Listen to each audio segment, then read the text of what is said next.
ఎండలు మండిపోతున్నాయి. ఏప్రిల్ నెల మధ్యలోనే సూర్యుడు నిప్పుల వర్షం కురిపిస్తున్నాడు. తీవ్ర ఎండలు వడగాల్పులు జనాలను అల్లాడిస్తున్నాయి. మే నెలలో భానుడు మరింత విజృంభించనున్నాడు.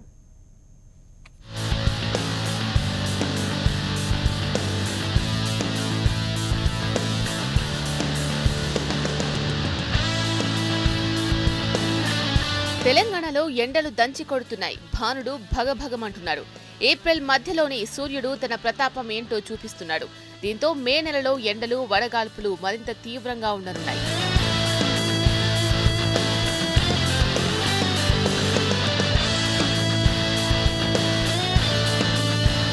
గత ఆదివారం ఆదిలాబాద్, నిజామాబాద్లలో 43 డిగ్రీల వంతున గరిష్ట ఉష్ణోగ్రతలు రికార్డయ్యాయి. మరోవైపు ఎండల ప్రభావం పంటలపై పడింది. రాష్ట్రంలో 2.50 లక్షల ఎకరాల్లో వరి ఎండిపోయింది. అనేక చోట్ల వరి కోతలు నిలిచిపోయాయి. ఎండల ధాటికి కూలీలు రావడం లేదు.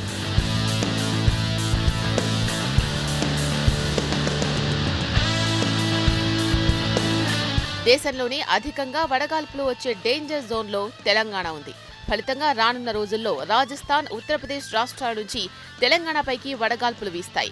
మే నెలలో కొన్ని చోట్ల 47 నుంచి 49 డిగ్రీల సెల్సియస్ వరకు ఉష్ణోగ్రతలు నమోదు కానున్నాయి. ఆదిలాబాద్, భద్రాచలం వంటి చోట్లనైతే 48 నుంచి 49 డిగ్రీల వరకు ఉష్ణోగ్రతలు నమోదు కానున్నాయి. హైదరాబాద్లో 47 డిగ్రీల వరకు ఉష్ణోగ్రతలు చేరుకునే అవకాశం ఉంది. మరో 20 రోజుల వరకు వడగాల్పులు వీచనున్నాయి.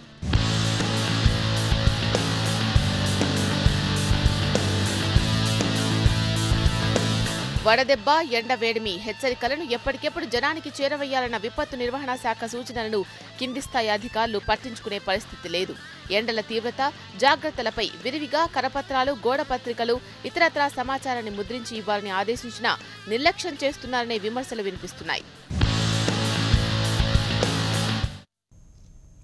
ఇక అటు నిజామాబాద్ జిల్లాలో కూడా భానుడు భగభగమంటున్నాడు. వారం రోజులుగా రికార్డు స్థాయిలో ఉష్ణోగ్రతలు నమోదవుతున్నాయి.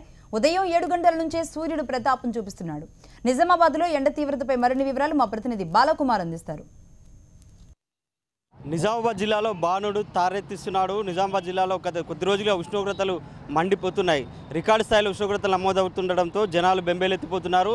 40 నుంచి 43 డిగ్రీల ఉష్ణోగ్రతలు నమోదవుతున్నాయి. ఉదయం 7 గంటల నుంచే భానుడు సుర్రుమంటున్నాడు. దీంతో జనాలు బయటకు వెళ్లేందుకు కూడా జంకుతున్నారు. ఇక మధ్యాహ్నం వేళలో అయితే 2 గంటల వరకే రోడ్లన్నీ నిర్మానుష్యంగా మారి కర్ఫ్యూను తలపిస్తున్నాయి.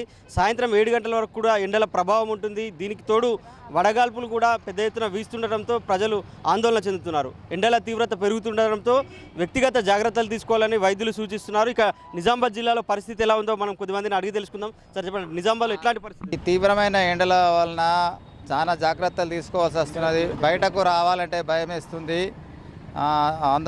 దీనికి ఎండల కొరకు మార్నింగ్ ఉదయము జావా కానీ, మజ్జిగ కానీ అటువంటి చల్లని పదార్థాలు తీసుకోవడం వల్ల శరీరం మీద ప్రభావం పడది. తలపై గుడ్డ కట్టుకోవడము, కూలింగ్ గ్లాస్ పెట్టుకోవడము, ఎక్కువ నీళ్లు తాగడం వల్ల మన ఆరోగ్యాన్ని కాపాడుకోగలుగుతాము. సుమారు 8:30 నుంచే స్టార్ట్ అవుతుంది. అది 10 గంటల తర్వాత దాన్ని తట్టుకోలేని పరిస్థితి ఏర్పడుతున్నది.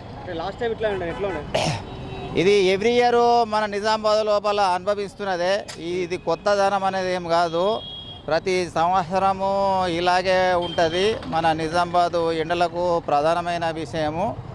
వారం రోజుల వ్యవధిలో తీవ్ర రికార్డు స్థాయిలో ఉష్ణోగ్రతలు నమోదవుతున్నాయి. రోజు కూడా 40 నుంచి 43 డిగ్రీలు ఉష్ణోగ్రతలు నమోదవుతుండడంతో జనాలు ఇంట్లోంచి బయటకు వచ్చేందుకు కూడా భయపడుతున్నారు. అత్యవసర పరిస్థితులు అయితే తప్ప బయటికి రావద్దని వైద్యులు కూడా సూచిస్తున్నారు. దీంతో ప్రజలు కూడా అప్రమత్తంగా ఉన్నారు. ఇటు వేడిగాల్పుల ప్రభావంతో ఉక్కపోతతో జనం అల్లాడుతున్నారు. కరెంటు కోతలు కావచ్చు, కరెంటు కోతల వల్ల కూడా చాలా ఇబ్బందులు పడే పరిస్థితి వస్తుంది. మొత్తం మీద నిజామాబాద్ జిల్లాలో ఈసారి గత సంవత్సరంతో పోలిస్తే ఉష్ణోగ్రతలు రెండింతలు పెరిగిందని కూడా మనం చెప్పుకోవచ్చు.